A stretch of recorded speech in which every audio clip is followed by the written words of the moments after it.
Alright Brickers, the garage is officially cleaned out, the cars are moved around, the drift brick is in the garage.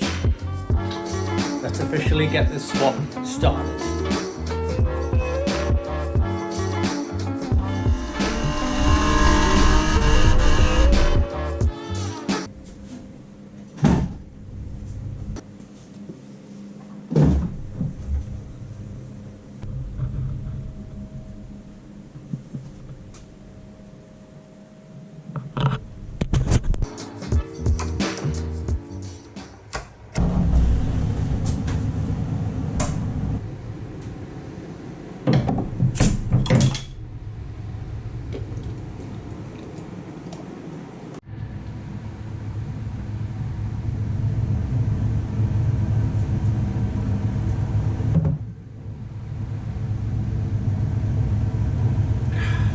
Cheers.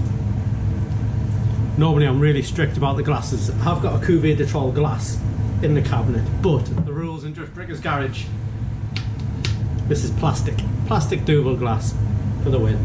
Anything else is going to get smashed. So my initial order of events is I'm going to take the prop shaft off. I'm going to leave the gearbox mounts on for now. I'm going to take the exhaust manifold off, which is attached to the downpipes. Then I'm going to drain the oil, I'm going to drain the water, and then after that I'm going to take apart the front of the car. I'm going to take the grille off, this panel, take the radiator out, maybe the headlights, we'll see, I don't know if they'll be in the way. But the idea is to take out as much as I can out from this area, and then instead of me needing to jack the engine up and out, I can kind of bring it forward and up a little bit, make things a bit easier, because my plan is to pull the engine out with the gearbox still attached. Then I can take the gearbox off while the whole thing is out of the car, which is a lot easier, because some of those gearbox bolts on the M90, not the easiest to get to. I think it'll just be a little bit easier to remove it once the whole thing's out of the car. Oh, one more thing. I pulled the car in. You see it's right up against this wall here, so I've got lots of space on this side, so that gives me space to jack the car up, and also this side of the car has the exhaust on, and I can get to the prop shaft from this side as well. So my garage isn't the widest, so if I am putting the car on that side of the garage, it's given us enough space to work alongside for the few things that I do need the car jacked up for.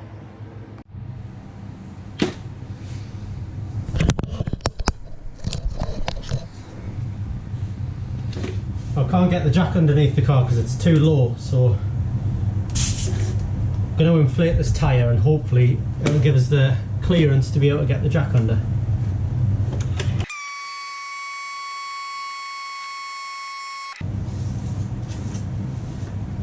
Work like a charm, happy days.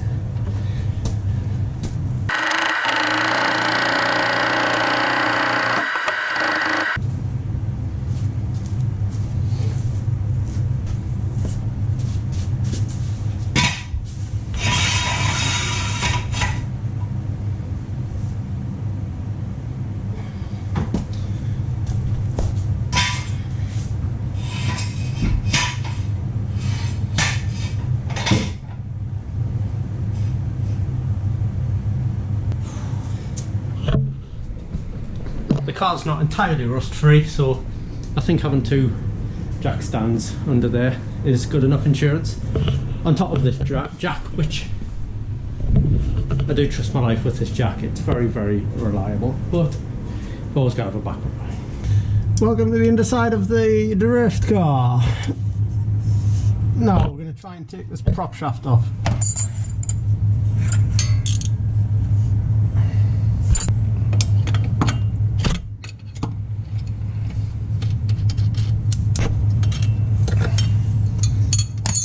Well, it's official, the drift car no longer runs.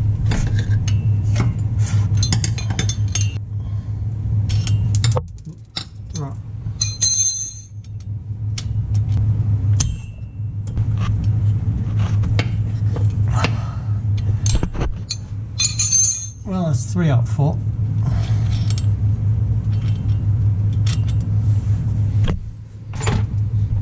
Someone remind me when I'm putting this car back together to put bloody nylon threaded nuts when I put this back together. Jesus. The amount of times those have been backing off and I haven't bothered to put nylon locking nuts on. I'm such an idiot. Ow.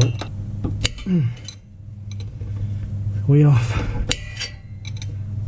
I think so.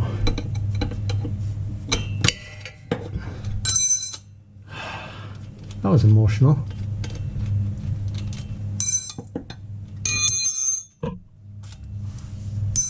Woohoo! There is a Torx bit inside the armrest. Gear, handbrake on. Should be able to get this out.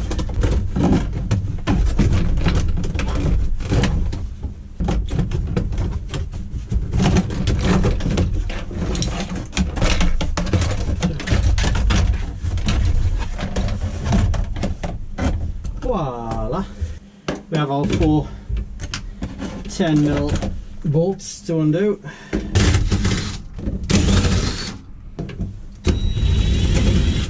Just realised I'm taking off my hydro. My hydro's bolted onto this as well.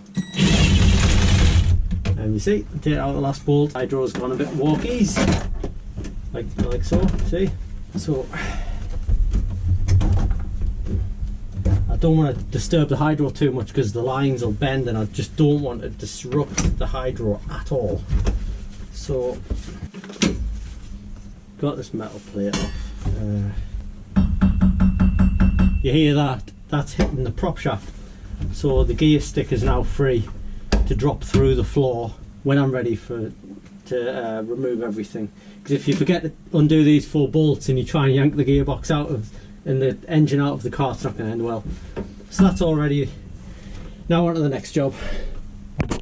Time to drain the oil.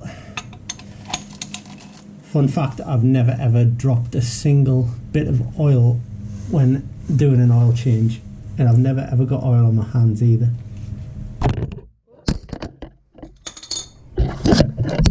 Sorry. Watch this, the key, the trick is to keep pressure on the sump plug as you unscrew it, and then feel when you reach the end of the threads, and then just quickly pull it out. Just to pull it out really fast, and then you don't get a single drop in your hand. See that?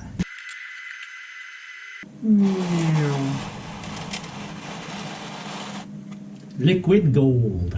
I didn't drop a single bit of oil when I drained the oil. Not a single drop. Honest. Bucket. Underneath here, that looks like a drain plug to me. Can you see that? Oh, hang on. Yeah, this thing here. I'll undo that and then we'll start draining some water out. Sorry, this is terrible filming. But so we just unscrew this a bit and there should be water starting to come out of this little drain hole here.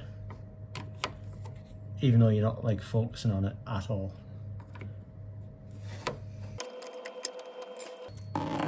There we go, it's having a wee. Wee, chill out. Can you wee a bit faster? I've got an idea. If I unscrew this, the water might start coming out the bottom. Oh, that's untight. Oh. It worked! Now that is science. Aha. Now that's up. And then you've got these things here, which just pull out.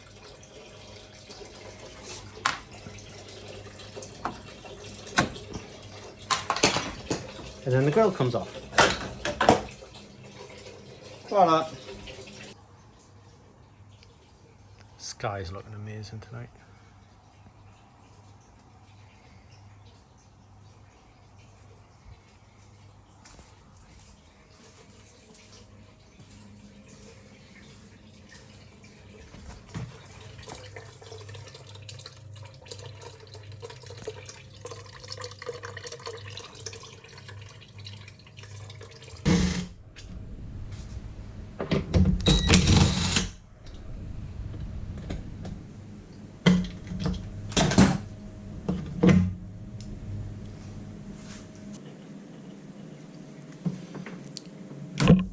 out.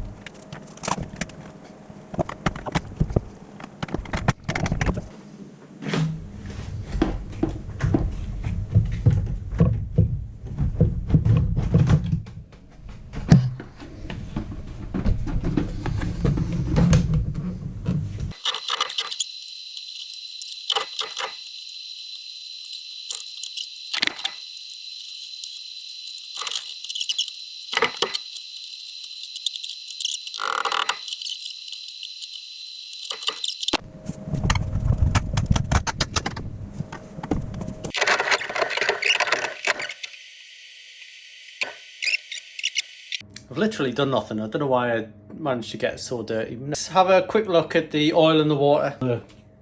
The radiator stuff out. We've got a nice hole at the front now. I'm leaving this bar because it's not removable.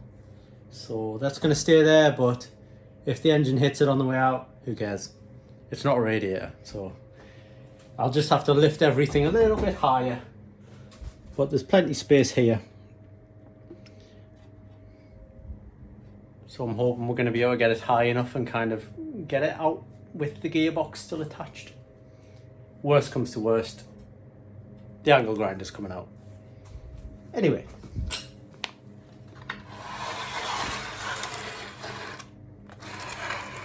There's a bit of dirt, but that's just off fettling after like getting the radiator out and stuff. So some dirt fell out of the radiator. Otherwise, the coolant is looking great. No issues. Let's have a look at the oil. Water, you can go over there. The silky black. Doesn't really smell of oil. It doesn't smell of petrol. Doesn't smell of petrol at all. So that's pretty good. Normally, it kind of has a bit. So that's a bonus. I'm just gonna like dip my finger in it. I'm not gonna taste it like, but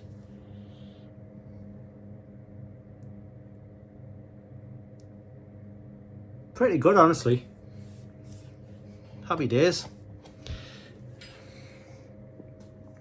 This engine's just too good to be ripping out of the car, but never mind.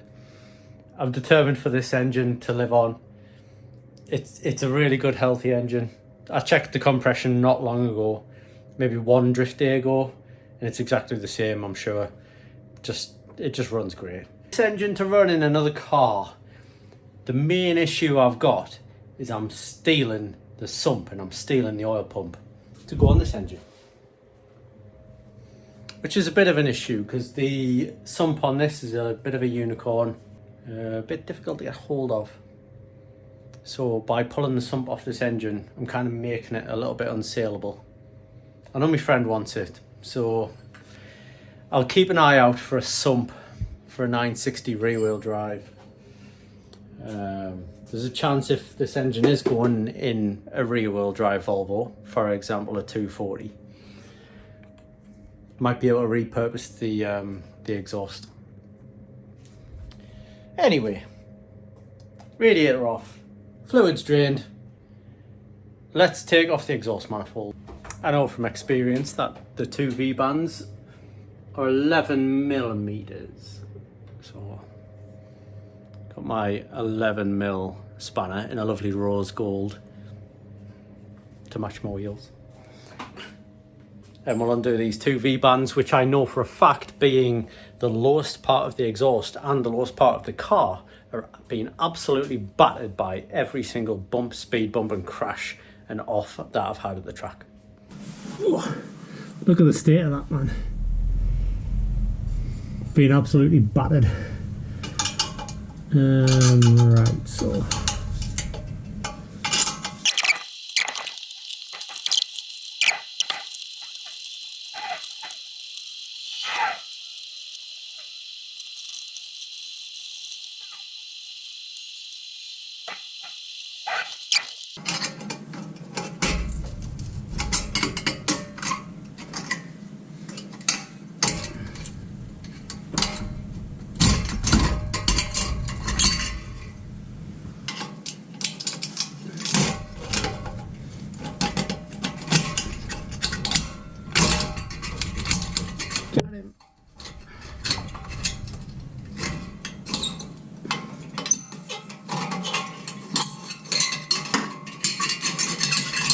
Haha!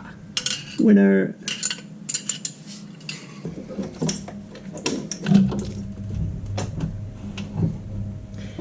I've just unplugged this is the AEM wideband sensor, and this is the O2 sensor that goes to the ECU.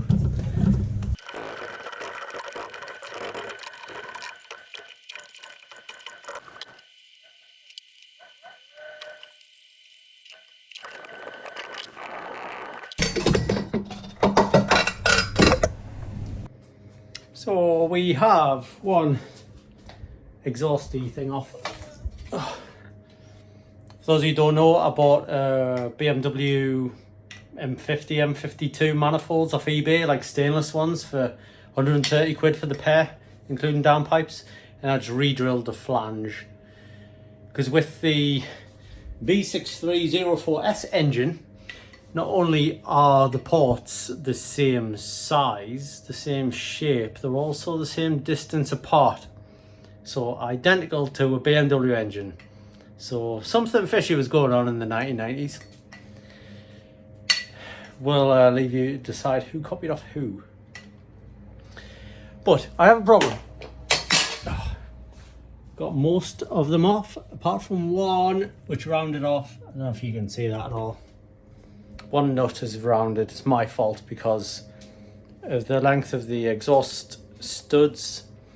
I needed a long socket, a long 13mm socket to get it off, and my only long 13mm socket, wherever it is a star shaped one, not a hex shaped one. So I've ended up mashing the nut. I've rounded it off. I thought it was turning, honestly, and then I realised it wasn't, and now I've got a lovely rounded off nut in there. I hope you can see that. Last resort, maybe to remove the engine with the exhaust manifold still connected, since the gearbox is staying on. Other than that, I'm not really sure. I'm going to try the trusty blowtorch, because you know, it ain't tight if it's liquid. So let's give that a go.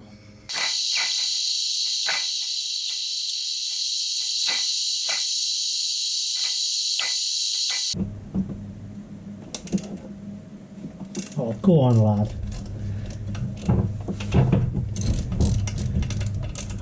Absolute fucking hero. Blowtorch for the win. That was like completely rounded.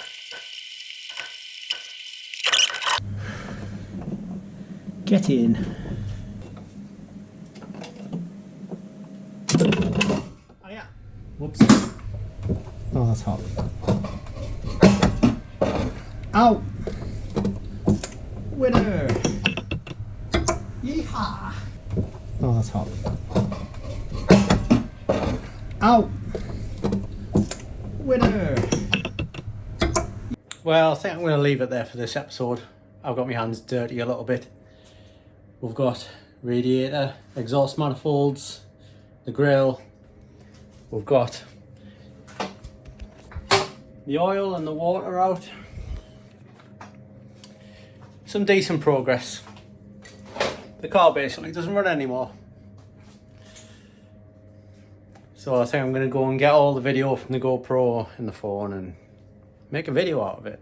Make this video out of it. Some pretty decent progress, I think, for one little evening. I think all things considered, I think we've done quite well. Fought me a little bit with the exhaust manifold, but we got it sorted straight away. Happy days. Right, Brickers, if you made it all the way to the end of this one, well, thank you very much and well done. I'll see you in the next one.